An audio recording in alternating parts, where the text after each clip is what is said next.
Москвада мусулмандар митингге чыгышты. Москванын борборунда 21 июль күнү жума намаздан кийин жүздөгөн мусулман митингге чыгышты. Алар соңку 2 аптада орус полициясынын мечиттерге кирип барып, күч колдонуп текшергенине нааразы. Жөө жүрүш Большая Татарская көчөсүндө турган тарыхый мечиттин жанында башталды.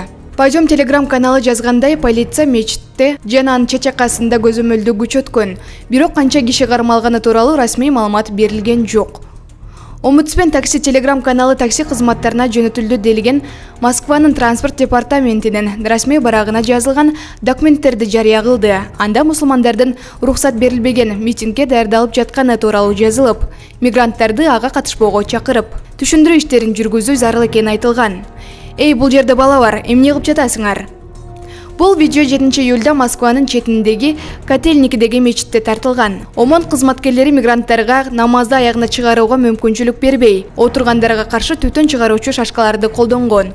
14 июльда куралчан полиция Дзержинский шаарындагы мечитке намаз маалында бут кийимчен кирип барган. Күч органдарынын мындай аракеттери мусулман мигранттардын наразычылыгын пайда кылган.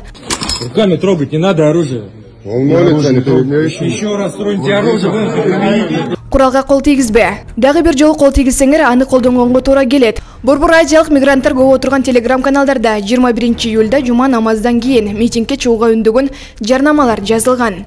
Укук коргоочулар бул күч органдарынын атайын провокациясы болушу мүмкүн экенин айтып, мигранттарды митингге чыкпоого үндөгөн. Орусиядагы кыргыз диаспорасы дагы мекендештерин митингге катышпоого чакырып, ага катышкандар 20 жылдан 40 жылга чейин депортация болушу мүмкүн экенин эскерткен. Орус полициясынын мындай аракеттерине Орусиянын мусулмандар дин башкармалыгы Дагестандын жана Чеченстандын жетекчиликтери сын көз карашта экенин билдирген. Маалымат Азаттык KG.